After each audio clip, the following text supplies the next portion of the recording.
vais vous dire bienvenue dans le décryptage que vous avez l'habitude de suivre. Mais aujourd'hui, c'est un format assez spécial puisqu'il se tient en présence de vous, un public à qui je voudrais une fois encore adresser nos sincères remerciements pour l'intérêt accordé à cette initiative. Aujourd'hui, il s'agira avec vous d'échanger autour d'un sujet essentiel qu'est le décryptage. Pourquoi décryptons l'actualité? Que cherche-t-on à comprendre à travers cette démarche? Et quel est son intérêt dans la lecture de l'action publique?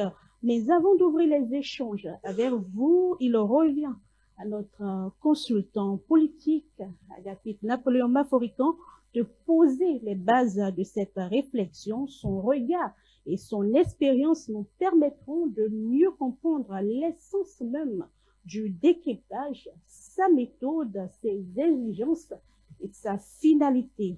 Il s'agit donc, mesdames et messieurs, de découvrir comment une actualité se lit au-delà des faits, comment elle se replace dans un contexte, comment elle s'analyse à la lumière des enjeux politiques, économiques, sociaux ou institutionnels afin de mieux comprendre les choix opérés par les pouvoirs publics et leur implication. Ce format se déroulera en deux temps, je le disais tantôt. La première heure sera consacrée à un échange avec le consultant politique et moi dans les conditions habituelles de l'émission. La seconde heure vous sera entièrement consacrée. Vous pourrez donc poser vos questions, partager vos observations ou demander des éclaircissements sur les différents points abordés. Agapit Napoléon Maforican, bonsoir. Bonsoir Maëlle, bonsoir à vous, chers amis, présents. Je dirais chers amis, c'est plus générique. Cette première séance, c'est une séance en fait, disons, c'est une sorte de hybride de glace, on se jette à l'eau et on voit. Il y a une autre qui va être plus synthétique et plus thématique. Je vais revenir là-dessus à la fin. Ça n'enlève rien, bien au contraire, le public est bon, il est représentatif. Alors, la pédagogie du décryptage. En réalité, on aurait pu ajouter entre la communication politique et la fonction éducative du journalisme. Enfin, nous sommes à cheval entre deux méthodes, entre deux visions, entre deux postures face à l'actualité politique. Et donc, sur les réseaux sociaux, je constate que beaucoup, même des gens à un niveau élevé, ne savent pas de quoi, parce qu'ils voient le journalisme. Donc, on voit un clébé du système. Et même quand on dit consultant politique, on me connaît comme journaliste, donc on voit le journaliste. Donc il y a une sorte d'enfermement. C'est des gens qu'on paye pour dire qu'est-ce qui nous pousse, ou qu'est-ce qui peut pousser quelqu'un comme moi à adopter une telle posture. Si c'est apparaît dans la télé, je le fais depuis très jeune, très jeune. Il y a une émission qui a commencé à la télé, je laisse la radio, Afrique qui es-tu? Animé par Gérard Migan, 91. Mais 91, ça fait 35 ans. Afrique qui es-tu? C'est mon premier contact avec la télé. J'ai fait un débat épique avec des personnalités de cet État, ministre de l'Intérieur, directeur général de la gendarmerie en 96 quand Kérékou venait d'arriver, et ainsi de suite. Nous, à l'université 91-96, on était pratiquement les stars parce que nous animions le journal des étudiants et tous nos noms sont répétés tous les dimanches à la revue de presse. Donc, si c'est pour la télé, et j'ai été très jeune responsable, j'ai déjà une image télévisuelle connue. Alors pourquoi je vais donner deux raisons. D'abord, une lecture personnelle. J'ai constaté simplement que nous avons adopté la démocratie, mais nous à l'université, 91-95, on a décidé d'affronter le système parce qu'on venait d'arriver, la démocratie venait d'arriver. Mais avec le temps, on a compris simplement que les politiques n'expliquent pas suffisamment leur politique. Je ne sais pas si je me répète. Les politiques n'expliquent pas suffisamment leur politique. Et tout le monde est dans des postures. On est en démocratie. Mais c'est quoi la démocratie? C'est quoi les déterminants de la démocratie? C'est quoi les comportements? Nous, moi, j'étais en terminale quand il y a eu la démocratie. Mais vous vous rappelez quand, sur les chemins, les gens brûlent le feu. On dit, oh, c'est la démocratie. À l'époque. Et à l'université, nous avons affronté l'administration de l'université, 91-95. Nous l'avons fait au nom de la démocratie. Pour la bonne cause, parfois, on l'a placardé, on l'a bloqué à 15 ans. On a vécu tout ça. Avec Agban Bata, c'est l'affaire, avec Irina Agossa, avec beaucoup de gens qui sont aujourd'hui responsables au niveau élevé. On a fait ça. J'étais reporter. J'ai encore des écrits dans le héros. Si vous regardez le héros de 91, 92, 93. Donc, nous, on a fait ça. On a vu les limites de la démocratie. On s'est rendu compte simplement que si le phénomène n'est pas expliqué, les gens le comprennent. On a dit par exemple que l'université ne doit pas avoir des virgines. On ne doit pas avoir la franchise universitaire. Quand même, il n'y a pas état d'État. Il y a franchise universitaire lorsque les étudiants respectent la règle du jeu. Mais s'ils ne respectent pas, le recteur de l'université a le devoir d'assurer la sécurité. On débarquait dans les salles.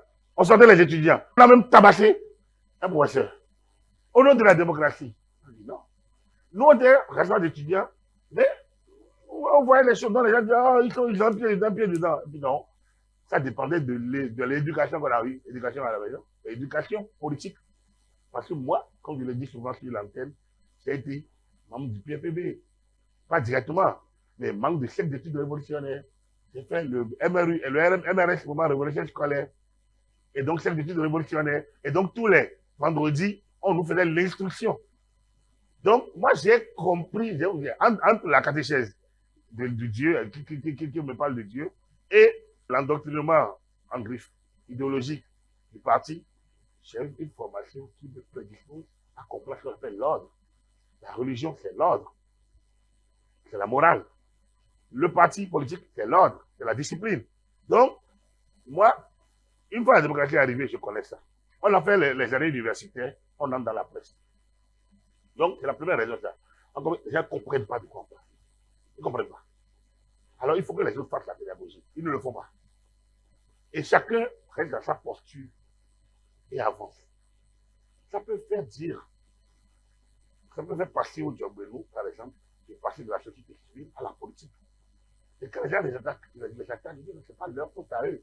C'est le système lui-même qui engendre ça. Moi, je fais le sens contraire, comme je le dis. Moi, j'ai été très politique. Après, j'ai été membre du Parti national Ensemble.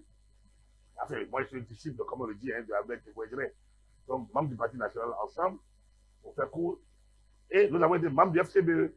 Et mon maître mentor, Albert Tévoiseret, disait, il y a deux mots qui minent ce pays, l'inculture et la méchanceté.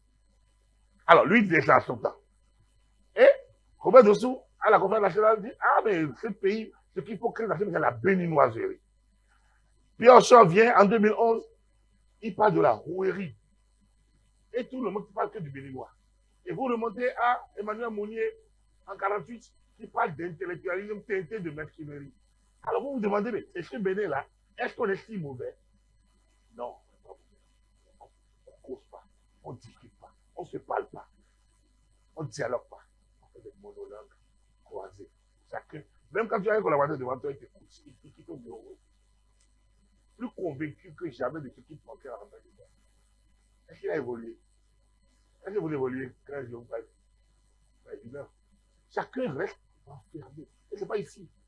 Je l'ai vécu à l'université. Je l'ai vécu quand on a créé le matinal. Je l'ai vécu à la HAC. Je l'ai vécu à l'autorité nationale de compte de la commission où j'ai été responsable. Donc, il y a un problème, une pédagogie à faire. Et voilà qu'on se retrouve avec un 2007. Nous, on a fait Yahi. Ça doit changer, ça peut changer, ça va changer. On a fait Yahi. J'ai travaillé avec Chef de Camp. J'étais à la HAC, donc je ne peux pas être ici. J'ai travaillé. Yahi est arrivé. Yahi n'a pas su faire passer le message. Le diagnostic est fait. Mais le travail n'a pas été fait. Parce qu'à chaque fois, Yahi n'a pas la pondération de l'autorité. Il a l'émotion. Je vais vous fâcher. Tu nègre. Tu nègre. Alors, je passe mon temps à dire ici que le nègre n'est pas le noir. L'émotion nègre, quand on dit nègre, c'est pas noir. Ça tient de la négritude, c'est vrai. Mais ce qui est noir est sombre. Il parle de refondation en 2011. Il s'enlise en 2012, quitte le pouvoir en 2016, dans les conditions que beaucoup savent. Patrice Talon arrive. Lui vient avec un nouveau départ. Une coalition de rupture. Mais nouveau départ d'avec quel départ? Rupture d'avec quel système? Alors qu'on devait changer, on n'a pas changé, on dit qu'il faut rétablir les bases d'éthique morale et spirituelle. On se retrouve en 2000, on dit refondation, et maintenant, nouveau départ, et enfin on dit rupture. Voilà la question. Parce que ça, on ne l'a pas dit dans son discours d'investiture. Mais lui, il dit qu'il est prêt en même temps à faire le job. Le programme d'action du gouvernement n'est pas allé plus loin, c'est révéler le Bénin. Alors, mais la rupture est où? C'était à nous qu'il appartenait. Nous, les intellectuels. Nous, les médias. Nous, les leaders d'opinion. C'était à nous qu'il appartenait de maintenir et d'ouvrir le débat. Mais le débat avec quelle cible? Et voilà la deuxième. Le débat avec quelle cible? Il n'y en a pas. Est-ce qu'on sait des partis politiques faire le débat? C'est non. Les partis qui existaient avant 2018 ne font pas ce débat-là. Moi, j'ai été dans un parti ensemble où il n'y a pas de débat. Et où on a instauré à un moment donné l'élite, le bailleur et les militants. C'est pas toujours. En temps, on a créé les partis de 2018. J'aurais pu entrer dans un des deux. En novembre 2018, on a commencé les prémices avec Gilles Chidi, qui anime la matière chronique, et oui, Romuald, qui faisait le choix. On a commencé la chronique. Et après 2019, on a instauré avec oui, il me semble, le décryptage. Et le décryptage, c'est quoi? C'est de se prononcer sur l'actualité politique. Mais dans une posture d'idéologue. Je le dis, j'utilise le mot directement. Donc, c'est pour ça que je dis que c'est entre la communication politique et la fonction informative du journalisme. La communication politique, c'est de convaincre. C'est de faire adopter une posture. C'est de montrer le chemin. On peut dire le chemin est mauvais, mais moi, je dis c'est le chemin à suivre. La fonction éducative du journaliste, c'est de dire voilà les faits en présence. Voilà l'orientation de mon organe de presse. Le journaliste informe, éduque ou forme et distrait. Et donc, dans la fonction éducative ou la formation, on peut orienter.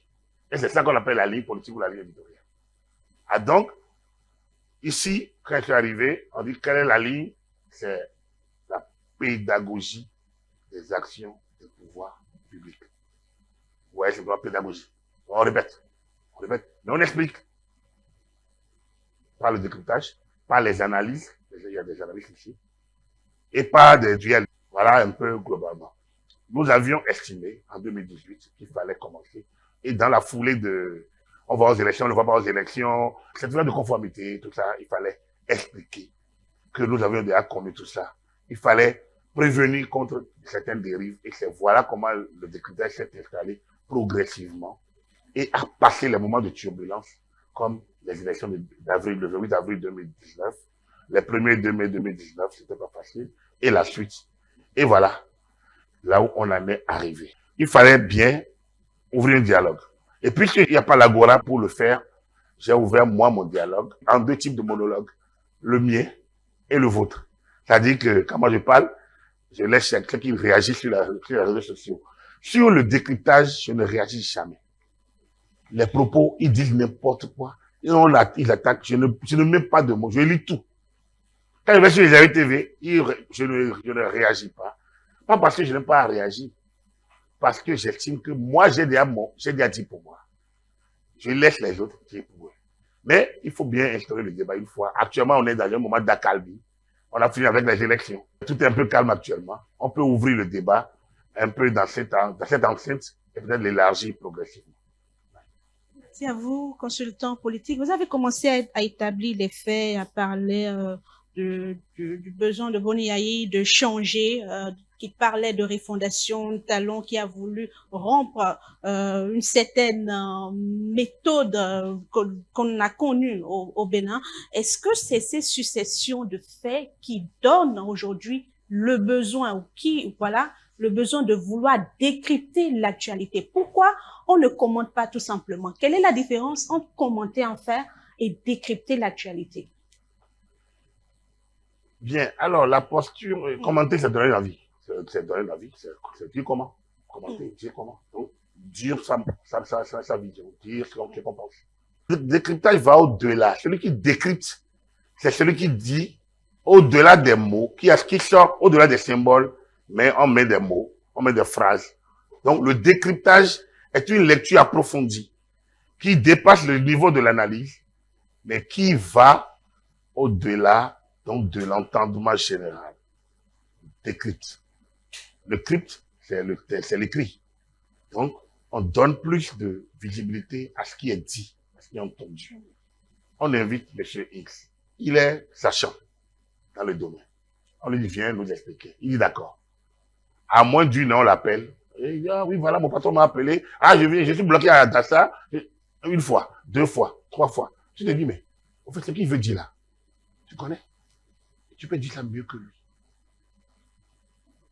Moi, j'ai été révolté sur ces cas-là aussi. J'ai peut-être une chance, une malchance.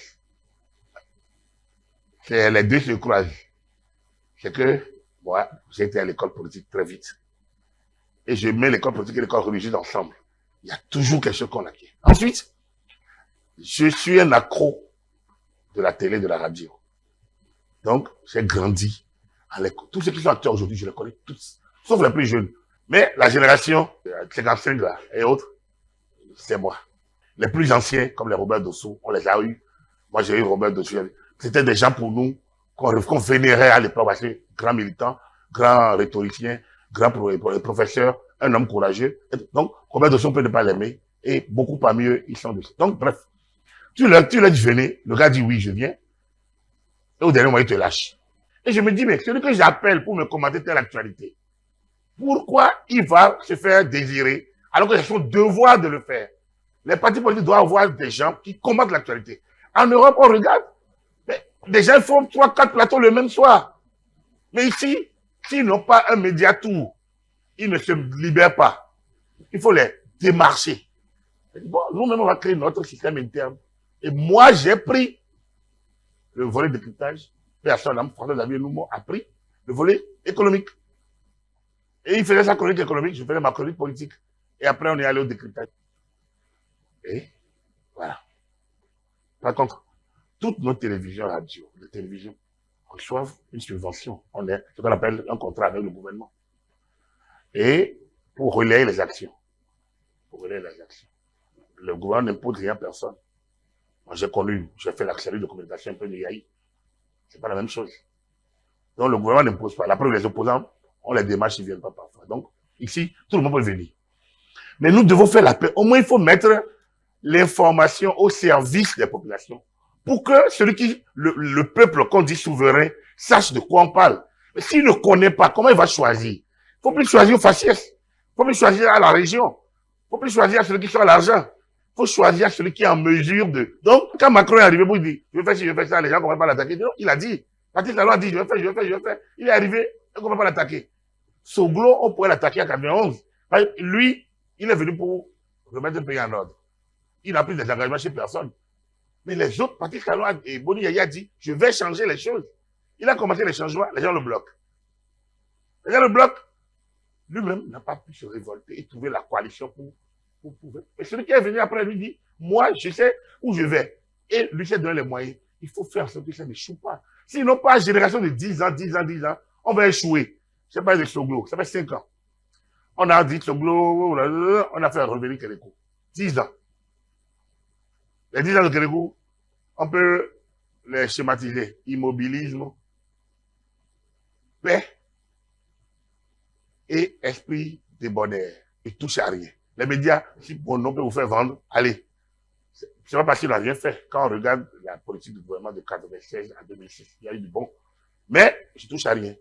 C'est pour moi qu'ils ont mis cette affaire en place. Je ne vais pas toucher à ça. Moi, je vais partir, je vais laisser. Il y a eu Boni avec. C'était à Yahi de changer le pays. Et il avait tous les voyants ouverts. Il ne l'a pas fait. Patrice avait arrivé. Donc, on va encore perdre la décennie. Moi, ça fait 30 ans. Plus 5 années. Ça fait 36 ans. Dans une vie, c'est beaucoup. C'est dit, donnons-nous l'occasion, au moins de valoir ce qu'on peut valoir. Aujourd'hui, les décryptages sont là.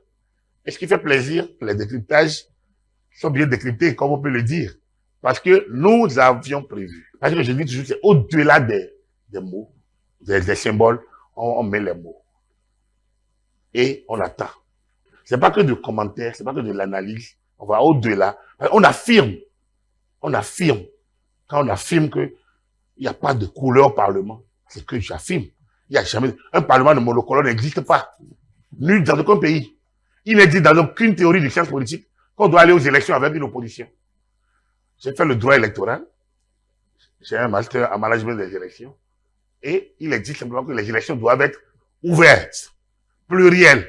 Donc, à travers quoi? Les lois égales pour tous. Les médias libres pour tous. Et la sincérité des scrutins. Alors, quand vous regardez, les conditions étaient les mêmes pour tout le monde. On va me dire, ah bon, les partis du gouvernement, ça c'est des commentaires. Aujourd'hui, on a quel parlement? Il est monocolore. Et tout ce monde qui critiquait la sont aujourd'hui. Alors, si c'était si mauvais en 2019-2023, quelle est la valeur ajoutée de 2023-2026? Et depuis 2026, qu'est-ce que nous avons de nouveau? Et ils sont où ceux qui trouvaient que c'était mauvais? C'était juste un cas. Quand Soglo et Yahi débarquent au marché d'Antapa pour affronter l'État, est-ce que un sage peut débarquer pour dire aux jeunes, venez, on va brûler? Le président de la République reçoit, l'ancien président de la République, il reçoit une indemnité que moi, ancien conseiller de la Hague, je ne reçois pas. Que l'ancien président de la Hague ne recevait pas. De toute façon, il y a une loi aujourd'hui qui va peut-être les abuser. Mais le président de la République, c'est une autorité. Même si on ne l'a pas institué. Mais quand tu te mets, comme on l'a vu, Yahi et Talon, Yahi et Soglo, ce n'était pas possible. Ils avaient plusieurs canaux pour parler à Talon. Talon est élu. Attendez la fin de son mandat. Donc bref, voilà un peu, on a dit il faut caser les anciens présidents. Il faut leur trouver une cage. Il faut les encadrer pour qu'ils ne puissent pas, comme les boubons là, il faut leur trouver des maillots pour qu'ils ne puissent pas aller dans tous les sens. Aujourd'hui, ils sont dedans, ils sont en cage. Si tu refuses de rentrer en cage, tu es libre, mais tu n'as plus la couverture. Comme en France, ils peuvent entrer au Conseil constitutionnel. Mais s'ils refusent, ils sont libres. Si tu es au Conseil constitutionnel, tu es couvert. Si tu ne viens pas, tu es libre. Donc, celui qui dit je ne veux pas aller au Sénat, il est chef, il peut être chef de parti. Donc, on le considère comme tel. Donc, si on le prend, on va pas dire il est ancien président. Puis les anciens présidents sont au Sénat. Quand j'ai dit, il va siéger Tchotcho là. J'ai dit Tchotcho. Moi, j'ai dit, le Tchotcho veut dire le droit. La blo Bonéa Djea. C'est ça, on le fond dit. Elle a siégé Bonéa Djea. Pas parce qu'il n'a pas, c'est pour dire qu'il en a le droit. Et il est tenu de siéger. Maintenant, tenu n'a pas dit, renoncer à un droit est un droit. Le droit donc que vous avez, renoncer à ce droit-là est liberté. Donc, personne n'empêche de dire non.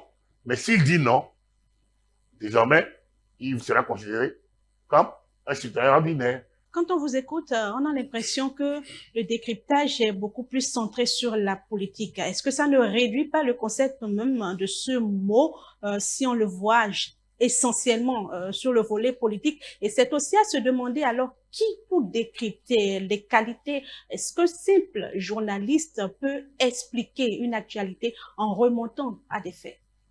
Normalement, c'est le travail des journalistes. Disons que c'est la pauvreté du champ. Je suis calibré sur ces news du matin au soir quand j'ai le temps. Parce que, ouais, l'actualité, n'importe quel secteur a son sultan. N'importe quel secteur. Et dans l'économie, il y a les sous-économies. Dans la politique, il y a la sous-politique. Nationale, régionale, locale. Et il y a les spécialistes. Et donc, c'est un champ. Pour être consultant, il faut avoir quelque chose à vendre. C'est pour ça que je dis que ce n'est pas le diplôme on vend les connaissances. Moi, je priorise la connaissance. Et si je n'ai pas le domaine, je ne suis pas tout sachant, non. Je ne suis pas tout sachant. Mais pour décrypter, un journaliste peut décrypter. Mais il faut qu'il soit un degré de connaissance. Et beaucoup ceux qui sont ici et qui travaillent avec moi savent que j'ai passé mon temps toujours à dire la connaissance. La connaissance est un bien héréditaire. C'est vrai. Mais ça se transmet de génération en génération. Ce n'est pas de père en fils. Ce n'est pas d'instituteur à, mais c'est de génération en génération. Et chacun choisit dans une génération. Comme moi je le dis, la conférence nationale a fait le procès de l'école nouvelle. Or, moi je suis un produit de l'école nouvelle. Je me dis, j'ai le minimum pour affronter quiconque. C'est une volonté d'aller à la culture, lire, écouter, noter, transmettre, reprendre, recevoir, discuter. Personne n'influence personne. Moi, je parle. Comme je le dis, je parle. Les gens répondent, ils disent, moi, je m'en fous. Je dis, genre que je veux influencer. Mais moi, je passe mon message. Mais influenceur, moi, je peux dire, je veux être influenceur. Mais, et vous, pourquoi vous voulez que je vous influence? Quelle est votre posture à vous? Donc, sur le même domaine, on peut ne pas s'entendre. On peut avoir plusieurs versions. On peut avoir plusieurs lectures. Il n'y a pas qu'une seule lecture. Moi, j'ai choisi la posture de faire la promotion des actions des pouvoirs publics. Mais ils sont qui les pouvoirs publics? La question de savoir si le décryptage est centré sur la politique. Exactement, c'est la politique. La politique est ce qui dit le tout.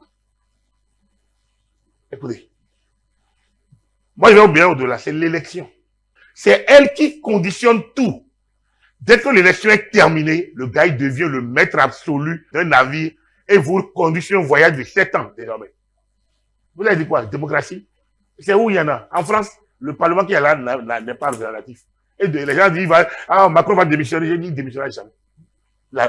Les institutions françaises, Charles de Gaulle, militaire, a fait la 5e République en 58. Bien solide. Il fait une distinction entre le pouvoir du président de la République, quasi monarque, et le Parlement, le Premier ministre, tout ça là. Et les Français ne sont pas bêtes. Je ne sais pas si vous suivez vraiment l'actualité politique en France. Le président français, il prend fonction où? D'abord, il siège où? Dans un château. Le Premier ministre, dans un château. Donc, l'histoire des châteaux en France, vous allez apprendre. Ensuite, il prend fonction. Dans quel pays on sort les chars, les trucs pour la fête nationale? C'est les francophones. Le président français, dès qu'il prend serment, quelle est la première chose qu'il fait? Honneur militaire. Et il remonte les Champs-Élysées pour montrer la puissance. Et les militaires se mettent au garde à vous. A dit, il reçoit les honneurs militaires le jour où il prend la fonction. Vous ne le voyez pas ça aux États-Unis. Lui, il prend serment sur la Sainte Bible. Et il fait son discours. Voilà deux lectures différentes de la politique. Donc, nous, on a compris le système français et au pro. Mais quand on a compris le système français, il faut qu'on sache que de 58 à 86, il y a eu certaines politiques en France. Mais depuis 86, la Constitution française a changé. J'étais encore très jeune, 86, quand François Mitterrand a perdu les élections aux législatives. Quand le moment est venu, il a pris la parole. Il a entendu que les élections législatives ne seraient être confondues avec les élections présidentielles, qui sont deux élections totalement distinctes. Lui constate que le peuple français a choisi une autre politique. Donc, il décide de nommer Jacques Chirac, chef de la majorité, Premier ministre, et lui reste garant de l'État. C'est sa fonction de chef d'État. On a connu cette cohabitation Mitterrand. On a connu la deuxième cohabitation Mitterrand. Il a gagné la première. Il a perdu peut-être la deuxième parce qu'il ne pouvait plus être candidat. Mais quand Chirac est arrivé 2 ans après, lui-même, il est tombé dans la cohabitation. La Constitution française a beau être de type parlementaire, le président est encore très puissant. Et Sarkozy dira, le Premier ministre, mais c'est mon collaborateur. Il dit ça à un gars comme Fillon. Pourquoi il dit que c'est un collaborateur? Quand les deux politiques sont ensemble, quand le Premier ministre, dans ce qu'on appelle monopolat là, même s'il y a l'opposition, quand les deux sont ensemble, ils se comprennent. C'est que le Premier ministre, il a beau être libre, il reçoit les instructions du chef de l'État. Et l'autre dit que c'est mon collaborateur. Donc, soit ils sont en mode collaboration, soit ils sont en mode cohabitation. Voilà la situation en France. Alors, l'autre arrive, Macron arrive, il a déjà vu tout. Il a piqué au centre, et dans les extrêmes centres, et il faut une grande majorité. Depuis 3 ans, 2 ans, la France n'a plus de majorité, et ça tourne. Ça tourne donc toutes les théories de l'opposition de Chine. Qui est opposant aujourd'hui en France? Et qui s'oppose à quoi réellement? En France. Regardez. Qui empêche Macron d'aller où? En réalité. Alors, celui qui a toujours le pouvoir, pourquoi on pense qu'il en fait de trop? On a fait des choix. Moi, je suis africain. Je vous me nommez, je viendrai faire allégeance tous les jours. Ça ne va pas dire que je ferai mon travail. Parce que vous m'avez nommé dans un ensemble où il y a plein d'autres talents. Pourquoi vous voulez qu'on fasse comme les Blancs? Eux, ils sont dans leur culture. Moi, non. Donc, voilà quelque chose qui peut être discutable. Est-ce que c'est les hommes qui sont mauvais ou le système? C'est pour ça que moi, je dis toujours, les bonnes réflexions ne sont pas toujours faites. On parle de la politique. Or, c'est la politique qui régule tout. Il faut juste voir où sont les problèmes, où sont les tares de notre société, pour savoir comment orienter. Un jour, un ami a dit, il faut instituer la corruption et prendre des taxes, la TVA là-dessus. Ça fait rire. Mais il y a le principe des commissions ailleurs. Et les commissions, elles sont légales. C'est l'homme qui légalise. Donc, c'est la politique qui est le cœur. C'est aujourd'hui, pourquoi on a l'impression que tout le monde est dans le rang? Parce que Patrice Talon a mis en place pendant la décennie le système d'encadrement politique strict. Les gens disent, il va mal faire. Non, vous n'avez pas compris. Il a calé là. Il a calé là. Il a calé là-bas. Il a ici. Il a fermé. Il a l'ouverture. Et quand c'est comme ça, il n'y a rien qui puisse lui arriver. Enfin, ce qui peut arriver, c'est le 7 décembre. Et le 7 décembre, dans la gestion du pouvoir, il y a un paramètre que beaucoup ignorent, le paramètre divin. La part de Dieu était dans le 7 décembre. Excusez que j'invente Dieu ici. Sinon, ça aurait pu fonctionner. En dehors de ça, il a tout calé pour que nous continuions, que nous au moins amorcions une expérience qui puisse durer un peu. Et là, nous sommes dans ce type de... En fait, c'est ça que j'essaie de faire comprendre. Justement, c'est à se demander si le décryptage, c'est défendre systématiquement l'action publique, l'action du gouvernement. Oui, parce qu'en réalité, les pouvoirs, pas le gouvernement, les pouvoirs publics. En réalité, est-ce que l'opposition crée l'action? Non. L'opposition est en réaction. Moi, j'aurais bien aimé, quand l'opposition dit je ne suis pas d'accord, il propose. Il ne propose pas. Il ne propose pas. C'est tout mon problème à moi. En sciences politiques, on nous a appris que non, en sociologie politique, ceux qui sont les gouvernants sont là et il y a une interaction entre eux. Celui qui est en place veut se maintenir. Celui qui n'a pas la posture veut s'y mettre. Mais si tu ne trouves pas la bonne formule pour t'y mettre, tu ne vas pas créer la cisanie. Ce qui s'est passé en 2019 est une forfaiture, on devait juger. Les gens ne l'ont pas fait. Les jeunes qu'on a emballés dedans, c'est pas normal. Les jeunes sont restés 3, 4, 5 ans en prison, je ne sais pas combien.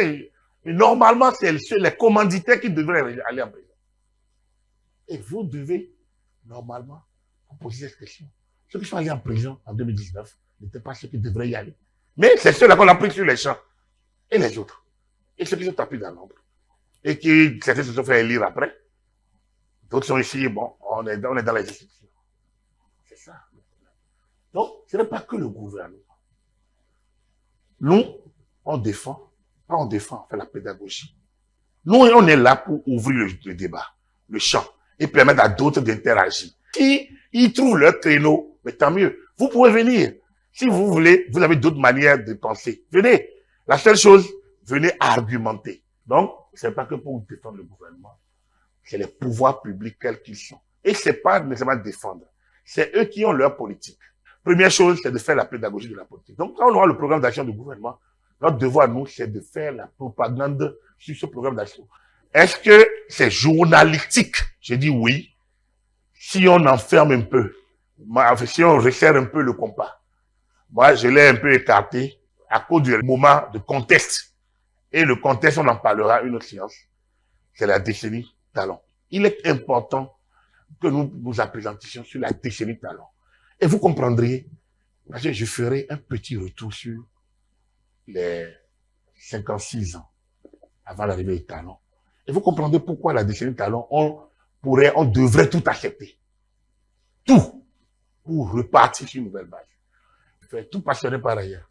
C'est peut-être cette passion que je voudrais communiquer aux plus jeunes et que vous compreniez, ceux qui sont actifs sur les réseaux sociaux, vous compreniez la philosophie. J'ai quelques maîtres. Je vais parler de vous, je dirais. Le second, c'est Jérôme Carlos. Carlos te dira, il faut aimer l'argent. Et moi, j'aime l'argent. Quelle est la philosophie de Jérôme Carlos? Travaille pour gagner ton argent. Et sois fier de ce que tu as gagné. C'est ce que nous essayons. C'est la politique. Les politiques induisent le reste. Quand vous avez réglé la politique, il faut régler l'éducation, il faut régler la santé, il faut régler tout le reste. Regardez Wadaï aujourd'hui, je vais finir par là. Combien Wadaï, on dit qu'il n'est pas politique, d'accord. Mais qui l'a fait venir? Un chef d'État élu. En 10 années, il s'est révélé aux Béninois. Mais quand on le désignait il y a un an, combien de personnes voyaient Wadaï en mesure de faire le job? Les gens ils faisaient ce qu'on appelle faire contre mauvaise fortune, bon cœur. A dit, comme c'est Talon qui a voulu, tout le monde est obligé d'apparaître devant la caméra pour dire c'est leur candidat. Mais aujourd'hui, même ceux qui étaient en réserve, rien que moins de 3 mois après, même ceux qui étaient en réserve, rien que la posture de la la personnalité. Rien que la posture séduit beaucoup de personnes. Rien que ça. Mais les hommes de science, ceux qui utilisent le ménage, vont au-delà de la posture. Mais il a à en revendre. Et ce qui le dit, ce n'est pas que les soutiens. C'est beaucoup plus dans l'opposition des gens de l'opposition qui disent, mais oui, lui rassure. Qui peut, parmi vous et moi, peut dire ce qui va se passer dans 3-4. Les partis politiques là, ils ont quelle vie devant Robert Wadaï? Un entretien du mandat dernier, et René Agossin est passé. La question était posée. Les mouvements, ça on voit dedans. Qu'est-ce que ça va devenir? Qu'est-ce qui est en train d'être mijoté? Nous tous on regarde. Mais moi, mon rôle en tant que commentateur et décrypteur n'est pas de rentrer en commentateur. On est en train politique. Donc la campagne est terminée. Donc nous nous concentrons sur l'action politique du président, c'est-à-dire les 2 mois, le social, les mesures politiques. Et on attend la rentrée politique donc de septembre pour voir un peu l'orientation, notamment ce qui sera le programme d'action du gouvernement. Voilà. Une dernière question, Agapit Napoléon Maforican. On retient alors que le décryptage est une invitation à penser par soi-même à partir des faits établis. Chacun pense par soi-même. Donc là n'est pas le problème. Mais c'est beaucoup plus à prendre du recul face. C'est vrai, hein, dans les circonstances où nous avons à vivre au jour le jour, on ne prend pas souvent du recul, je peux comprendre. Quand tu n'as pas de quoi payer la scolarité, gérer l'électricité et l'eau, payer ton enfant qui est à l'extérieur, payer peut-être tel X qui est malade, tu ne peux pas prendre du recul. Quand tu as quelqu'un qui est condamné, qui est en prison, aujourd'hui quand on parle de prisonniers politiques, j'ai des amis, Joël, c'est mon frère, c'est mon professeur, c'est mon ami. Il a été mon maître de mémoire sur le management des élections. C'est un frère, tout simplement. Je voyais venir. Et dans le décryptage, je lui disais, attention, attention. Il poussait un peu trop.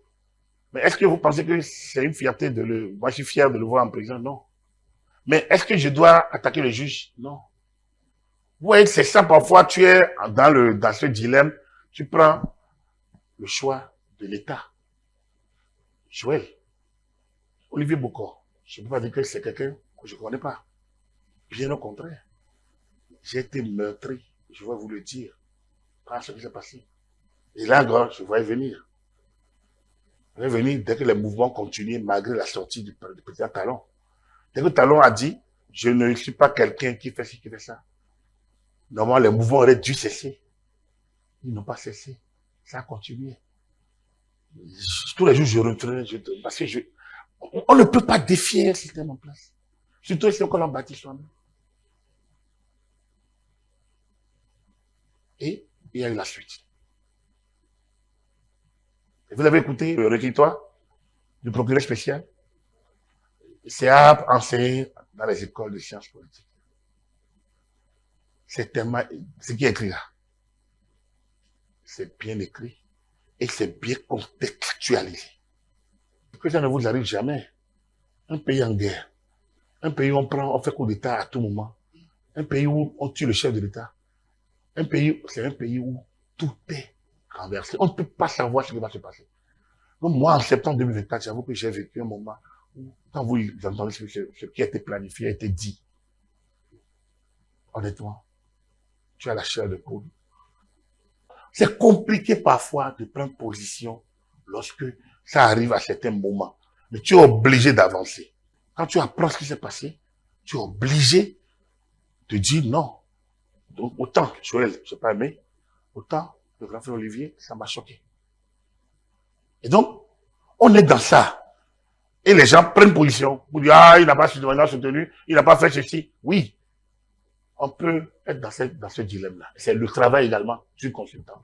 Quand tu es dans ce genre de posture, tu es obligé de trancher le débat à ton niveau, quitte à ce que tu laisses quelqu'un fâché et la personne fâchée, vous avez l'occasion d'échanger. Moi, je rêve de ce moment où les circonstances vont se réunir, les moments vont se croiser pour que ceux qui sont en prison, par les faits politiques, se retrouvent leur liberté, et que ceux qui sont dehors, qu'on appelle les exilés, retourne au pays parce que des circonstances sont, le temps est venu. Mais j'ai une pensée pour la multitude qui est en prison et dont personne ne parle. J'ai une pensée pour la multitude qui est dehors sans passeport et qui a envie vraiment de rentrer au pays et dont on ne parle pas. Et vous voyez un peu aussi l'injustice du temps. C'est pour dire simplement que nous sommes dans un travail ingrat. On le fait parce qu'on a envie de le faire. Mais on le fait pour que également vous puissiez prendre la main. Je parle aux plus jeunes de voir que ce n'est pas si facile de clapoter et de prendre position. C'est bien. Mais il faut élever le niveau. Donc, aller à la connaissance. Et après la connaissance, peut-être commencer par prendre position, mais de manière lisse. C'est-à-dire, ce que vous connaissez, dites-le. Partagez ça avec d'autres. Ne dites pas que l'autre raconte des coups, des bêtises. Non, chacun sait ses expériences et sait comment il est arrivé où il est là. Et quand je vous le dis, si c'est le diable qui vous a fait le lit, vous allez remercier le diable tout le temps. Et c'est Dieu qui vous a fait le lit, vous remercierez Dieu. Il serait ingrat et innoble que le diable vous fasse le lit et que vous remerciez Dieu. Bien. Alors, quand tu as fini de dire ça, et si le diable est si mauvais et vous fait le lit, si vous, allez vous tuer le diable pour que Dieu seul existe? Voilà la question. Bon, voilà. Merci, consultant. On comprend que le décryptage ne consiste pas simplement à raconter l'actualité. Il cherche à révéler le sens, à replacer les faits dans leur contexte, à comprendre les motivations, les enjeux, les conséquences et les perspectives. Nous allons maintenant ouvrir la deuxième partie de cette rencontre. Mesdames et messieurs, la parole est désormais à vous afin de permettre aux consultants politiques de répondre de façon structurée. Merci Maël. Merci aux consultants politiques. Le système, je veux parler de la trêve politique en vigueur actuellement en République béninoise. Quel sera l'avenir des partis politiques? Du point de vue de décrypteur par excellence que vous êtes, comment voyez-vous l'activité ou la vie des partis politiques au Bénin désormais? Voilà. Je l'ai dit avant, pendant quand cette affaire de trêve a commencé, les partis politiques, on a créé les partis politiques sur le papier. Il n'existe pas des noms. Ils ont été créés parce que Patrice Talon a voulu les réunir. Ça, c'est réglé. On lui a donné les pouvoirs. Ils ont tous les pouvoirs. C'est bien. Mais il faut qu'à de l'intérieur, ils travaillent pour créer ce qu'on appelle la vie politique à l'intérieur. Ça n'existe pas actuellement. Moi, militant politique, j'ai envie aussi de me faire valoir. Ceux qui sont là, est-ce que c'est les méritants ou c'est ceux qui sont proches des proches? Je ne suis pas de l'intérieur pour savoir. Mais j'entends certains débats parfois. Il faut créer les conditions de l'émulation. Nous, au temps du PAPB, il y avait les comités révolutionnaires locaux. C'est-à-dire au niveau local, ce qu'on appelle aujourd'hui chef de quartier et chef de village. Après, il y a les comités révolutionnaires de communes. Ce qu'on appelle commune aujourd'hui, c'est les arrondissements. Après, il y aura les comités révolutionnaires de district. C'est ce qu'on appelle aujourd'hui la commune. Et il y a les comités révolutionnaires de provinciaux. Et après, le comité révolutionnaire, le CNR national. Ce démembrement, les partis longs. Mais si moi je suis d'un village, Kouti, commune d'Avranco, département de l'Orient. Moi, je retourne à Kouti, normalement, pour aller travailler. Et nous devons nous retrouver à Avranco, autour du comité communal, dans l'Ouémé, autour du comité provincial, départemental. Est-ce que ça fonctionne de cette manière? Les générations spontanées peuvent être ce qu'on a eu, parce qu'on vient de démarrer. Mais dans 20 ans, ça ne doit plus être le cas. Il faut bien que les gens aient fait leurs preuves plus bas. Le maire, les élus locaux, c'est d'abord par là. Donc quand les gens disent les partis politiques sont laissés pour compte, non, bien au contraire. C'est eux qui détiennent le vrai pouvoir aujourd'hui. Et Robin Amadé parle du pôle de développement. Est-ce qu'il y a un pôle de développement sans élus locaux? On ne peut pas l'avoir. Les pôles de développement vont se faire autour des élus. Donc les partis ont encore une belle vie. Une très longue vie d'ailleurs. Mais quel parti? Ceux qui sont là sont à la fois solides et fragiles. Solides parce qu'ils occupent déjà le champ. Il y a une trêve jusqu'à 6 ans. C'est eux qui détiennent les leads. C'est eux qui vont aux élections. Et entre 30 et 31, vous allez voir comment ça va. C'est là qu'il faut checker. Et c'est pour ça que je dis, les partis qui sont là aujourd'hui ont le devoir d'ouvrir le champ, d'ouvrir le jeu, de profiter de la trêve politique pour se restructurer et faire les débats qui fâchent à l'intérieur. Donc, la trêve n'empêche pas. C'est bien au contraire le moment d'ouvrir les débats. Mais au niveau national, il faut faire les débats également de la représentativité et de certain nombre de choses. On n'a pas des prisons.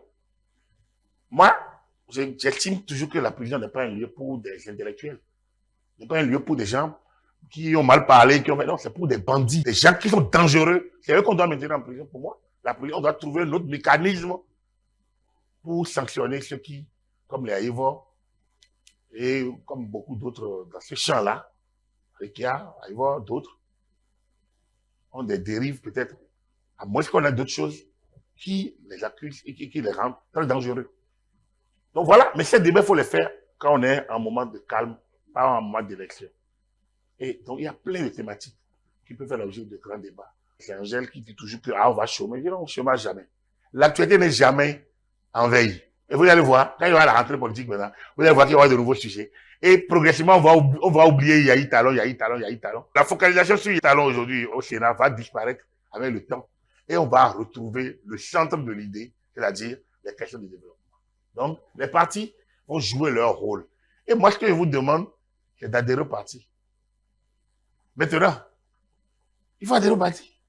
Parce que le débat va se faire de l'intérieur. Il faut adhérer au parti, il faut retourner à la base et aller travailler à la base. Merci. Question.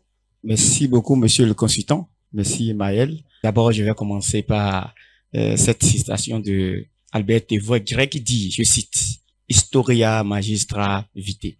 Histoire est la maîtresse d'une vie. Et je salue la mémoire de notre patriarche qui n'est plus parmi nous aujourd'hui. Vous avez dit beaucoup de choses que je salue confortablement, surtout sur l'école politique au niveau des partis politiques. Parce que parfois, la fois passée, j'ai été sur Radio Tado où même c'est difficile pour les élus de venir s'expliquer, de venir expliquer certaines choses à ceux qui les ont mandatés à aller là-bas. Donc, déjà, bon, moi je dirais simplement, mon parti prend ça en compte. Et voilà. En Afrique de l'Ouest, ou bien en Afrique entière, les pays francophones, nous sommes au nombre de 14. Et on a constaté que le problème se pose pratiquement dans tous les pays francophones. Au Bénin, là où je vais en venir, au Bénin ici, je voudrais exhorter la presse, les journalistes, à faire connaître la Constitution aux Béninois. C'est-à-dire, par exemple, quand vous insultez, vous injurierez le président, l'élu, le président de la République, c'est une institution en personne, vous insultez. Et la présidence aussi est une institution. Mais même si le président de la République ne dit rien, la police judiciaire viendra vous chercher. Mais on va vous dire que vous êtes détenu politique ou exilé politique ou quelque chose que ce soit. Donc, j'exhorte la presse à travailler sur ce chemin-là afin que beaucoup de jeunes parmi nous n'aillent pas dans les dérives et parfois on les traite de trop. Je vous remercie. Je partage entièrement. Quand toi tu t'es mis ailleurs et tu attaques les autres, tu t'exposes. On dit celui qui s'affaisse pour regarder le derrière de quelqu'un, il libère son derrière. C'est ça le problème. C'est pas qu'on soit heureux de voir des jeunes en prison. Moi, comme je l'ai dit, la prison, j'en ai peur. Et j'estime que c'est pas le lieu pour des gens normaux, des gens sérieux. Donc, par la parole, on ne peut pas se retrouver en prison. On ne doit pas. Mais ce fait que notre système n'a que ça. Battez-vous. Nous, on n'a pas réussi. On est en train d'entrer dans un champ. Battez-vous pour qu'on ferme les prisons. En disant fermer les prisons, il faut déjà trouver l'alternative. Comment on va régler la question des diffamations, des injures, des insinuations et autres choses. Donc, c'est un ensemble. C'est un ensemble. Et franchement, moi, quand je suis sur certains types de réseaux sociaux, je me dis, mais à qui il faut parler? J'ai l'impression que ça n'a pas de visage. Vous ne savez pas. Mais c'est nos enfants, c'est vous. C'est vous. Quand Bernard Cazeneuve a été obligé en 2016, lorsqu'il y a eu les attentats du Stade de France devant Hollande, et ils ont compris que des jeunes Français, c'est pas des Africains, hein, c'est pas des issus du milieu africain, hein, ou des HLM, hein, non, des Français blancs, nés de Français et de Français, ont des liens avec les réseaux. Ils ont vu l'ampleur de la chose.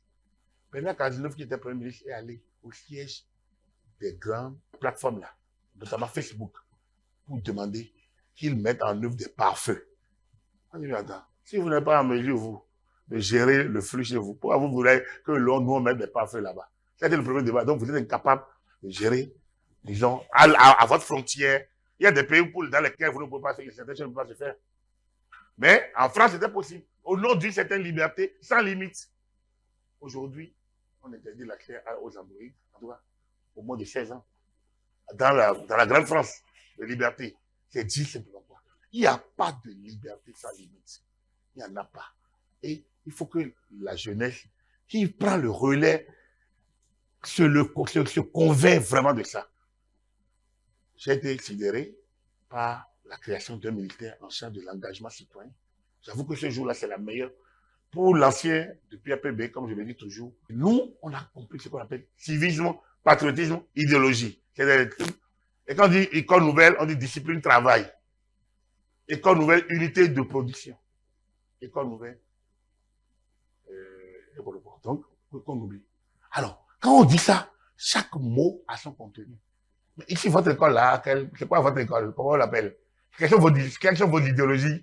Quels sont vos formats? Quand on dit école fondamentale, ou bien quoi? Quand on dit nouveau programme, après on a transversé. Après avoir le procès du PAPB et de l'école nouvelle, on a créé plein de formats où les enfants ne savent pas lire le syllabe. Ils ne savent pas lire.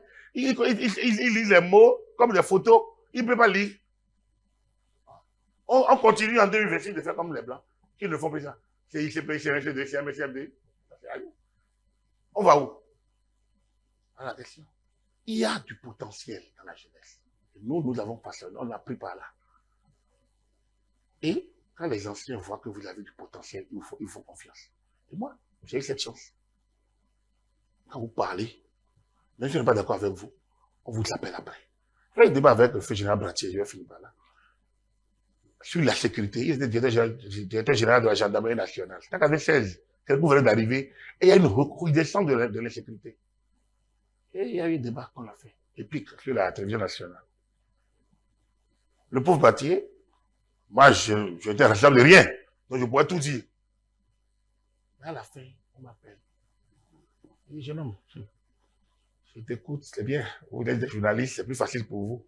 Mais si vous savez gérer les renseignements liés à la sécurité. Est-ce que vous connaissez les conséquences de la gestion des renseignements liés à une insécurité?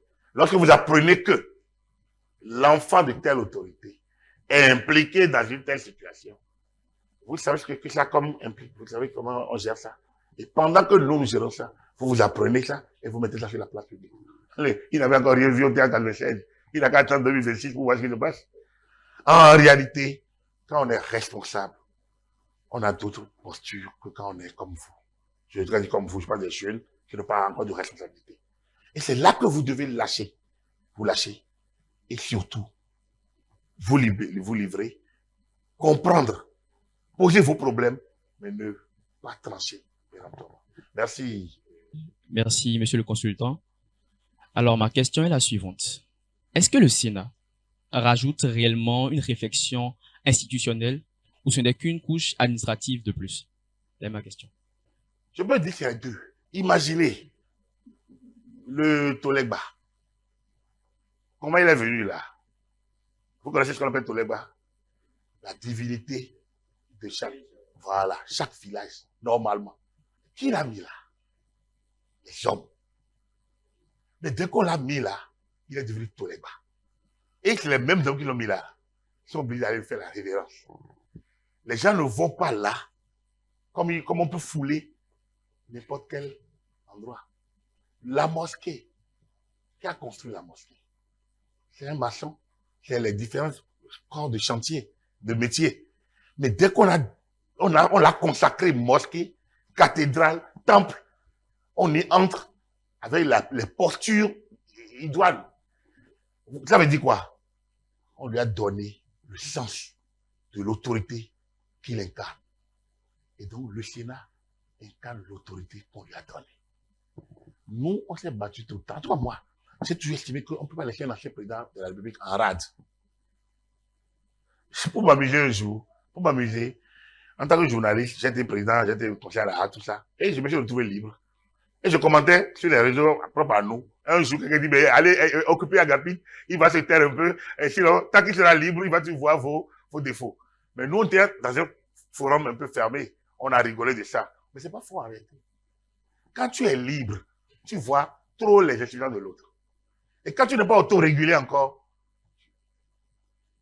c'est ce qui s'est passé avec, quand Kérékou a quitté le pouvoir en 90, il s'est tué. Kérékou a disparu. Vous savez comment Kérékou est revenu? En 95. D'abord, il a eu plein de mauvais traitements pour un homme qui a stabilisé le pays sur 20 ans. On devrait mieux le traiter. Voilà. Ceux qui ont pris le pouvoir en 90 l'ont maltraité. Mais là, ne peut-être pas le problème. Le problème était en 95, décembre, sommet de la francophonie, où les gens ont dû démarcher pour que Kérékou soit là, à l'ouverture. Kérékou là, le discours du président Soglo, c'est un discours va en guerre. Il est devant d'autres chefs d'État qui sont du type Kérékou, parti unique, qui sont venus par coup d'État. Les ténors comme les Mobutu, les Bongo, les Yassine Yadima. Et Soglo, péremptoirement, fait le discours de la confiance du peuple, le pardon du peuple. C'est pour fâcher. C'est ce jour-là, il a pris sa décision d'être candidat. Décembre 95. Mais quand il a été candidat, vous avez vu la suite. Vous étiez très jeune, peut-être que vous n'étiez pas encore. Mais voilà comment ça s'est passé. Kérékou est revenu. Mais il est revenu, on peut prendre sa revanche. Mais il est revenu pour montrer qu'il peut jouer aussi à cette posture sans, donc, lui, révolutionnaire, il a dit comment il est devenu le révolutionnaire, Paul Mao. Lui, Kérékou, le démocrate, il a dit je peux. Lui, le clergyman, il peut. Il peut tout. C'est une posture. Donc, le Sénat est la posture qu'on veut aujourd'hui. Quelle est l'utilité de ce Sénat aujourd'hui? Ça met Yahi et Talon ensemble. Et vous avez vu ça dès le premier jour. Cette image, on ne pourrait jamais la voir. Monsieur Yahi, là, dans 3-6 mois, ils vont se dire beaucoup de choses. Parce qu'ils ne sont pas des ennemis. Ils étaient adversaires politiques. Alors, quand on a mis ceux-là, ils sont que 2, aujourd'hui 3. On ajoute les anciens présidents de la République. Ça aurait pu, mais on va dire que c'est une question de 4. C'était ouvert. Je ne sais pas là où ça a été fait. Moi, j'analyse. Moi, j'aurais peut-être suggéré les chefs traditionnels, les plus représentatifs, parce que comme ils ont scindé ça en plusieurs, pour moi, c'est ce qui manque dans ce Sénat, le regard de la tradition. Mais aujourd'hui, le droit traditionnel est à quelle place dans nos... Oui, dans la gouvernance, c'est encore une place. Et pour moi, ce qui manque, c'est que ça. Le reste, quand ils ne sont pas élus, mais ils sont doublement élus. Le président de la République, lui, il a été élu 1 fois ou 2 fois. Pas tout le peuple lui seul. Et la fonction qu'on leur donne n'a pas une fonction. C'est une fonction entre eux. Moi, ça ne me concerne pas. Ça ne me concerne pas. Mais en tant que militant, oui. Mais en tant que citoyen, non. Donc, c'est les politiques qui doivent se réguler. Pour moi, tous ceux qui ont des craintes ont raison. Mais, vous allez voir que autant l'avoir que de ne pas l'avoir eu. Si on l'avait eu, on n'aurait pas eu 2018. Ce qui s'est passé en 2019, à Parakou, 28 avril, Parakou, Salvé, Banté. Si Porte-Novo avait pris, peut-être qu'on ne serait plus là aujourd'hui. La seule chose avec Porte-Novo, parce que les gens, ils ont démarché l'OME, avec Adrien Mbedi. Si Mbedi avait pris le PAD, c'est tout l'OME. Si le PAD prenait, et donc l'État doit se retrouver sur le front nord, zone Nago, sud, zone Wemé, c'est foutu. C'est foutu. Et, puisque 28 n'a pas marché à Parakou et Banté, vous le savez, on est revenu maintenant à Cotonou. Et on a mis en place un stratège. Je ne vais pas plus loin, mais ce qui s'est passé le 1er et le 2 mai 2019, c'est extrêmement grave. Un jour, peut-être que les gens vont ouvrir les archives pour d'autres, pour les générations qui sont encore là, vous allez voir. On a frôlé le pire. Le pire, c'est pas le 7 décembre. Ce qui aurait pu se passer ce 1er mai aurait pu être pire. Bref, ça dit quoi? Non, il faut les canaliser. Les anciens présidents. Il ne faut pas qu'ils soient en roue libre. Non. Et donc, si j'ai le sacrifice à faire, mon cher, il faut faire ce sacrifice-là pour que ça soit pacifié. Ils n'ont qu'à se voir entre eux, se parler entre eux. Et c'est là-bas par l'arbre de nos anciens. Parce que ce qu'ils se disent, personne ne sait. Quand je retrouve entre vous, ne savez jamais. Donc, le Sénat porte bien ses fruits. Laissons. Travaillons sur les limites. Travaillons pour rester dans les normes de la loi. Même si on veut le dire, il faut savoir le dire, aller trouver les mots pour le dire. Merci. Une question devant. Merci à vous. Suite à vos interventions, nous sommes d'accord que les réformes qui ont été amorcées sont quand même indispensables pour le pays, pour la jeunesse et pour la génération future. Fort de mon constat, c'est que, en réalité, ces réformes devaient quand même être au profit de la jeunesse, de la couche du peuple qui les a mandatés. Mais c'est une minorité qui profite de ce système. Qu'est-ce qu'il y a lieu de faire concrètement pour que réellement, effectivement, ce soit en réalité le peuple là qui bénéficie de tout ce qu'il y a eu comme réforme? Merci. Le 12 août, c'était la journée internationale de la jeunesse. Et donc, ma question est de savoir quelle est aujourd'hui la place de la jeunesse dans la construction de ce acte. Merci. Moi, j'aurais aimé avoir aujourd'hui 30 ans. Honnêtement, le champ me serait ouvert. Et je suis convaincu que je ne ferai cela à personne. Mais je trace parce que je suis politique.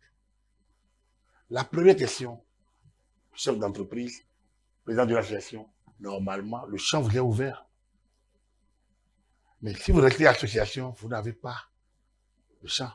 Il faut aller dans un parti politique. Et maintenant, du parti politique, vous militez. C'est un long trajet. Ils sont combien? À l'Assemblée nationale française, ils sont 500 et quelques, moins de 600. Pour 80 millions de Français. Combien peuvent être appelés? Alors, on descend le gouvernement, une trentaine de membres. Ici au Bénin, on est, oui, 14 millions. On a 109 députés. Enfin, laissons les 24 pour les femmes. Vous devez beau être militant disponible. Il n'y a que 43. Mais vous n'avez pas envoyé les jeunes, les vieux au placard. Et vous vieillissez. Hein? Il est à Gossa, en 96, il était dans la relève de qualité, les jeunes. Mais il n'y a pas un projet jeune. Le projet, il est fédérateur. Il n'y a pas un pays jeune, un pays vieux. Quand j'ai entendu Robert Ouattara dit, mon projet c'est la jeunesse, je dis c'est vrai. Le discours programme du 26 octobre 1972, du 30 novembre 1972, la caractéristique fondamentale et la source première de l'arriération de notre pays, c'est la domination étrangère. Et on dit l'histoire de cette domination, c'est celle de l'oppression, de l'exploitation de l'homme par l'homme, de ci et de ça. Pour ce faire, il faut une politique nouvelle d'indépendance nationale. Cette politique doit s'appuyer sur la jeunesse, socle de demain, de l'avenir. La jeunesse. En 72, il le disait. Quelqu'un avait 37, 38 ans. Soglo, quand il est venu à 56 ans, il parle de la jeunesse. Yaïboni a parlé de la jeunesse. Talon a parlé de la jeunesse à sa manière. Il a mis un gouvernement où il y avait assez de jeunes. C'est la moyenne d'âge, surtout de 34 années. On avait quand même presque 5 ou 6 qui n'avaient pas 40 ans à l'époque. Combien Wadaï est venu dans cette logique. Donc, les jeunes sont au pouvoir. Moi, j'ai l'impression qu'on veut mettre les vieux au placard. Et c'est qui les vieux? La cinquantaine. C'est l'impression qu'on nous a déjà mis au garage déjà. Donc, moi, je me plains déjà qu'on nous oublie. Parce que le président de la République parle de contenu, créateur de contenu. On parle plus de nous, les classiques. On est dans les créateurs de contenu. On est dans les influenceurs. On oublie qu'il y a existé le socle qui va continuer d'exister quand l'autre va muter. Donc, vous voyez que c'est un débat de génération. Pour être sérieux, le gouvernement a beaucoup de projets pour les jeunes. Mais les positionnements ne peuvent pas être plus que ça. Regardez, nos arrondissements sont pilotés par beaucoup de jeunes. Nos communes sont pilotées par beaucoup de jeunes.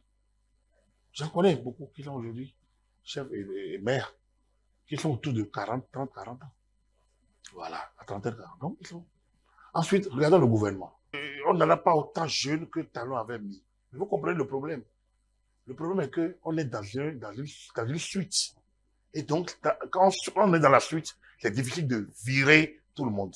Donc, le président a dû gérer l'équilibre qui doit maintenir les anciens et apporter la nouvelle dose. Mais on voit les jeunes au Parlement aujourd'hui. Il y a plein de jeunes qui sont là. En fait, quand on prend, comme vous le dites individuellement, on ne se voit pas. Vous avez 20 ans au niveau des préfets. C'est Nesh Wadaï. On a couvert ces activités ici, gratos. Parce que nous on dit, ah, tant que c'est Wadaï, nous on couvre. Le champ est ouvert pour vous, honnêtement. Mais militer. C'est tout. Militer. Aller vers les partis politiques. Je pense que c'est aux jeunes de trouver leur place. Aujourd'hui, il y a plus de filières qu'avant. Quand on avait le bac, il n'y avait pas des moments comment on appelle ça aujourd'hui? Il n'y avait pas. Tu te poses la question, je vais faire la philosophie. Non, je vais faire, non, je vais faire. Et parfois, tu viens remplir la fiche et tu te retiens encore. Parce que tu ne sais pas. Aujourd'hui, il y a la dématérialisation. Il y a beaucoup de choses, tu restes assis. Quand vous militez, dans votre secteur, vous militez, vous avez le champ. Il n'y a rien à dire. Sans parrain, sans financement. Moi, je n'ai pas eu de l'argent pour être là où je suis. Pour faire ça. Et après, pour aller à la NLC, comme c'est la HAC qui désigne le communicateur, j'ai postulé. Et naturellement, le président n'a tapé à son âme. Le vice-président locaux, vous allez voir si vous prenez le livre. Dans 5 ans, vous allez voir. Dans 7 ans. Mais on commence. Il y a Gaëla, il n'y a que lui. Parce que ça, oui, je peux le faire. Donc, ce n'est pas le biais de tes connaissances passées que les gens disent, ah, toi, tu peux. Wilfried Angbeji, c'est la même chose. Il n'a pas volé là où il est. Il n'a pas volé. C'est des jeunes qui, moi, m'ont soutenu à un moment donné. Mais quand il m'a dit conseiller, c'est mon dernier jour en tant que journaliste. Aujourd'hui, on vient de quitter la vie. Il dit, désormais, je rentre en politique. Je ne serai pas par de Koupaki. Et on a travaillé ensemble autour de Koupaki. C'est une potion. Essayez la potion et vous le direz que ça va marcher, il n'y a rien à dire. Cette potion n'a pas besoin de talisman, n'a pas besoin.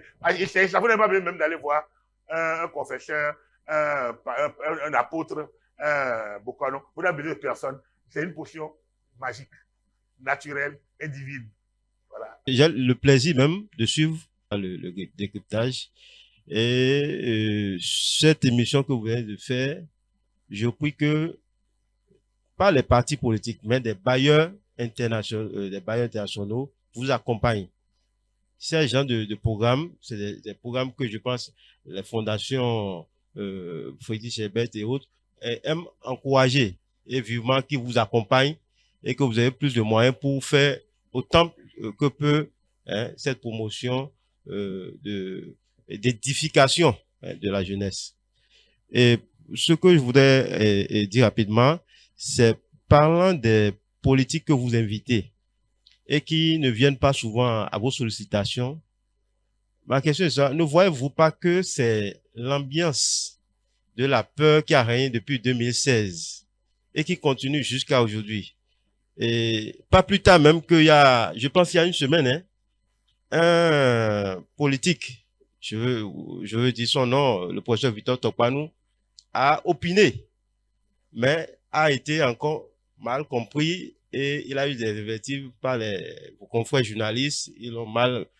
Et donc, de ces genres de sorties médiatiques et des politiques voyant à chaque fois quand ils viennent à vos débats, ils sont chaque fois victimisés. Voyez-vous pas que c'est ça qui crée le fait que des gens se replient? Enfin, l'autre chose, c'est de voir est-ce que c'est pas aussi faisable dans votre comité éditorial de peut-être d'ouvrir une base de données pour recueillir des compétences. Alors, moi, je suis en tourisme de développement bilingue. C'est ce que je fais. Si peut-être des gens comme moi, vous ouvrez des fourchettes pour chaque compétence et vous ne trouvez pas au niveau des politiques, vous pouvez faire peut-être recours à ces genres de compétences pour animer souvent vos décryptages. Et pour finir, voyez-vous que une fois que le président Talon n'est plus politique, il n'est plus homme politique en griffe, pensez-vous qu'il y a quelqu'un qui prendra le leadership de la mouvance présidentielle à part lui? Merci beaucoup. Premièrement, la peur, non. Il faut savoir dire les choses et il faut savoir le dire, tout simplement. Nous, en journalisme, c'est ce qu'on l'a appris. Les mots pour le dire. Tu peux tout dire. Il faut avoir les mots pour le dire. Parce que les juristes le diront. Personne n'a quitté une émission et on a arrêté. Non. J'ai fait des débats avec plein de personnes sur QSAE qui n'ont jamais été pris. Ceux qui ont été pris, c'est sur d'autres. Quand vous savez que vous êtes critique, il faut savoir. Non, non seulement ça, mais il faut savoir ne pas ouvrir d'autres pans. Si vous êtes délinquant fiscal, on va vous prendre là. À l'université, quand vous êtes dans un mémoire et vous faites le pédant, l'enseignant ira là où ça fait mal. Parce que il a ça plus que vous. À ce moment-là précis. Personne n'a fini le débat. On a pris depuis 2016. Donc, il n'y a pas de peur. Il continue. Il n'y en a pas. Ça, vraiment, je veux un seul nom. Il n'y en a pas. Il n'y en a pas. Mais les gens ont peur plutôt pour leur posture. Il y en a qui critiquent le matin et qui le soir sont dans les couloirs. Et il y en a qui sont dans les couloirs, qui critiquent sous l'anonymat. Il y en a qui s'engagent sous d'autres. Il y a trop de fausses postures. Les gens ne veulent pas s'assumer. C'est tout. Ils ont peur. On dit les oreilles se cachent pour mourir. Les gens se cachent pour manger. C'est tout. Sur le reste, ça c'est le premier. Base de données, on va analyser. Parce que ça fait partie des échanges. Nous, on a envie de varier à l'antenne. Venez vendre ce que vous avez fait. Venez vendre ce que vous avez fait. Et dites à d'autres, on ouvre. C'est pas payant. C'est pas payant. On vient chez nous, on paye pas. On paye pas. Sauf si vous voulez dire, même là, il y a des choses, si vous êtes régulier chez nous, on vous couvre gratuitement. J'ai dit, moi, on a couvert les jeunesse Wadaï gratuits pendant longtemps. Donc, venez, le champ est ouvert. Il y a pas. Même les critiques, c'est pas nécessairement ceux qui applaudissent ça. Tant que vous avez de l'alternative, ça peut aller. Actuellement, on est en calme. Le président Wadaï dit, vous êtes politique, ils sont ministres conseillers, ils sont dit, mais ils ne sont pas là comme, lui, il est dans l'action de développement. Donc, les partis politiques sont dans leur action, mais leur élection, c'est dans 6 ans. Donc, quel leader politique vous voulez que quelqu'un prenne? Pour faire quoi? Le parti politique, c'est pour conquérir le pouvoir. Donc, il n'y a plus de pouvoir conquérir d'ici 7 ans. Mais il y a un travail interne à faire. Et ne banalisez pas le travail interne. Il y a trop de frustration de militants. Parce qu'on ne leur explique pas tout. Parce qu'ils voient ceux qui sont en tête. Et quand on te voit une fois, 2 fois, on dit, mais pourquoi c'est les mêmes personnes? Il faut aller expliquer. Il y a du travail à l'interne. Et ça, c'est pas le talent qui va le faire, c'est les partis politiques. Il faut qu'on leur paye les frais de financement public.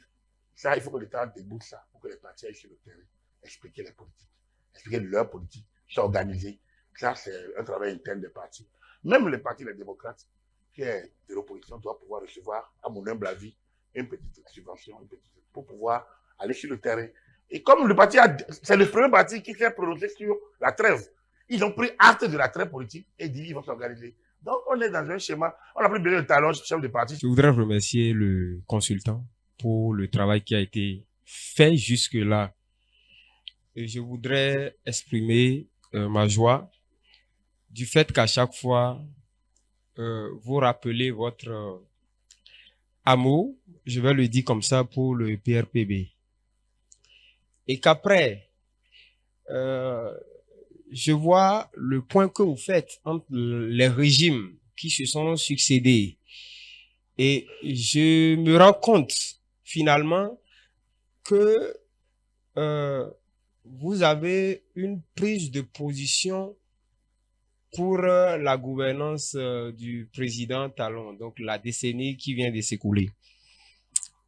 Et c'est un commentaire, ce n'est pas pour juger, c'est pour dire simplement que chaque régime a opéré à un moment donné conformément à des réalités de ces moments-là.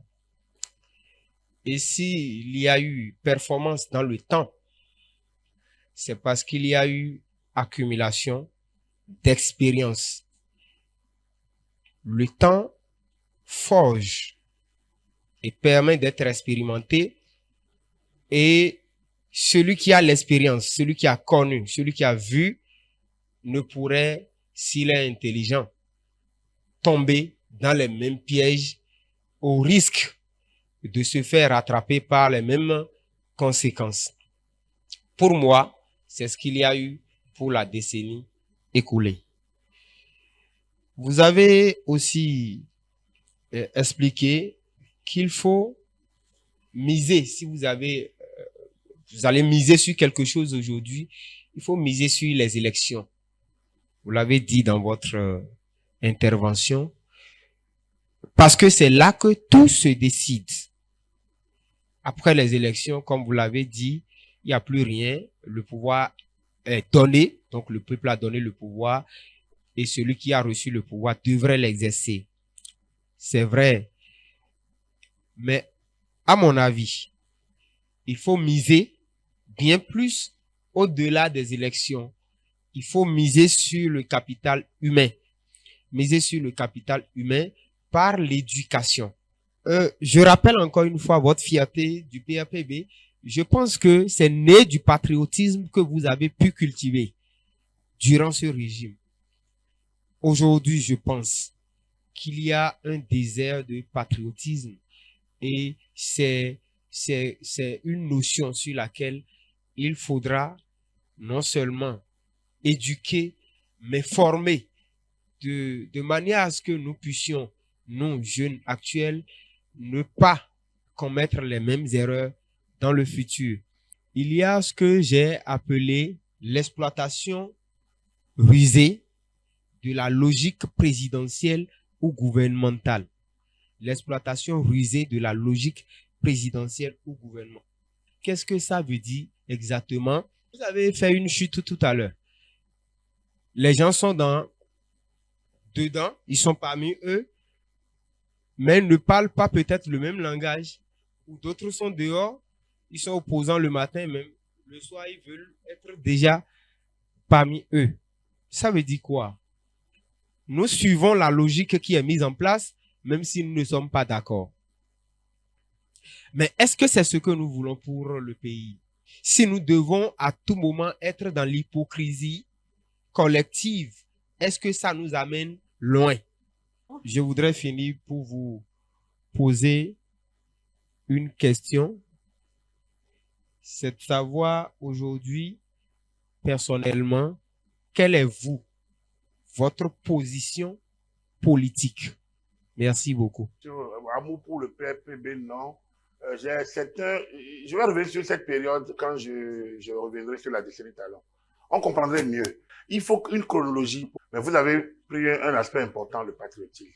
Donc, du coup, on est un peu en phase. Qui met en œuvre la politique d'éducation? Celui qui est là. Il vient comment? Par élection. L'élection est le premier élément. Après l'élection, on a dit, c'est quoi un État? L'État, c'est un territoire, c'est des populations, c'est le pouvoir public, c'est le pouvoir. Donc, il y a les populations, mais il y a le pouvoir. S'il n'y a pas de pouvoir, on est dans l'anarchie. Or, le pouvoir se conquiert comment? Par les élections. Donc, les élections, c'est le socle. Quand le gars est élu, le jour où on le proclame élu, il devient le monarque, il devient le dieu sur terre, dans le territoire. Il peut faire de vous ce que vous ne voulez pas, et il peut faire de vous ce que vous voulez. Le lien, c'est les élections. Ma politique, c'est le changement. Je suis à la fois UP et BR. Mon cher, je suis à la fois UP et BR. En réalité, moi, j'ai dit, je ne peux plus être clivant. J'ai déjà passé ça de 10, 12 ans à 2016. Donc, j'ai fait le temps que je dois faire. Aujourd'hui, nous sommes sur une démarche qui, votre analyse tient, comme on est dans un certain sens. Mais il se fait qu'on est sur une démarche qu'il faut promouvoir parce qu'il n'y avait pas mieux. Et que sans ça, il n'y a pas mieux.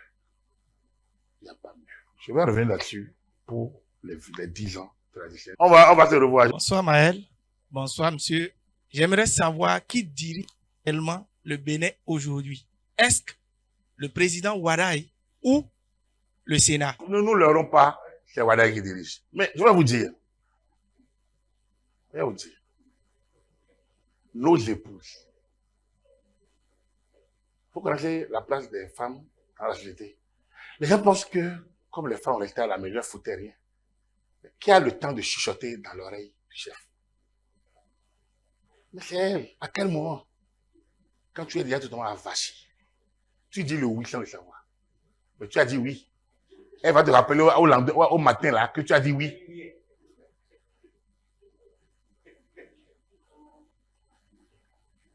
Aujourd'hui, qui dirige le Bénin? C'est Romiad Mboueke. C'est quoi l'autre prénom encore? Mboueke Kossi Wadaï. C'est lui qu'on a élu. C'est lui. Maintenant, ne me demandez pas s'il va prendre les conseils chez Talon tous les matins, s'il déjeune avec Talon. Non. Oh, les présidents des conseils spéciaux. Ils ont des agents de renseignement. Ils les écoutent. Mais qui dirige? On ne sait pas. Mais ils ont tout ça à leur disposition. Que Wadaï a écouté son mentor, c'est normal. Mais c'est quand même si Talon pouvait faire des conseils des ministres un par mois, pourquoi il ne l'a pas fait? En fait, il y a une démarche depuis 2016 qui a conduit à aujourd'hui et qui va conduire à la suite. Wadaï est issu de Talon. Aussi bien si papa Wadaï vivait, maman est encore là. Vous n'allez me demander, vous n'avez pas à me dire, vous n'avez pas à lui donner d'aller voir sa maman et d'écouter, et que sa maman lui donne des conseils qu'il refuse. Il prendra, il notera. Quand les sœurs vont lui faire des conseils, il va noter. Quand le président Talon va lui faire quelques observations, il va noter. Mais il prendra sa décision. Ce n'est pas Talon qui prend la décision. Talon est un homme, un gentleman. C'est un gentleman, c'est un homme fait. Et il sait la part des choses. Donc, qui dirige le Bénin? Aujourd'hui, ça revient à Wadaï. Mais, il vient du système Talon. Et le premier gouvernement, les premiers positionnements montrent quand même que le système est en place. Les anciens sont là, mais il y a quand même de nouveaux qui sont arrivés. Des gens qu'on n'a pas encore vus sous les Talons. Et donc, progressivement, les anciens vont se déplacer et on va dire, les gens qui vont nommer aujourd'hui, on va dire qu'ils sont anciens dans 7 ans. J'ai dit tout à l'heure que bientôt, quand on aura le programme d'action de gouvernement, on va rentrer dans le vif du sujet, on va oublier Talon. Parce que le Sénat fera moins. Tant qu'il n'y a pas de crise politique, le Sénat ne se fera pas voir et entendre. Prenez tout au moins le discours d'investiture. Moi, je dis c'est une bréviaire. C'est le discours programme pour moi. Et tout est dedans. Tout. Alors, jugez-le au prisme du discours qu'il a fait. Et ce discours, vous voyez le temps qu'il a passé pour parler de Talon. Moi, j'aurais fait 5 minutes. Rien que vous dire merci à Talon. Lui, il a évacué ça d'un trait. Il a d'abord parlé des 10 ans qu'ils ont passé ensemble. Et il a salué rapidement Talon. En moins de 30 secondes, il a salué Yahi et Soglo. Il est passé à l'essentiel. À mon avis, c'est cela. Le 1er août, quelle a été la polémique? Il n'a pas salué Talon à l'arrivée. Il est resté strict. Il aurait pu. Quelqu'un comme moi, j'aurais pu aller le saluer.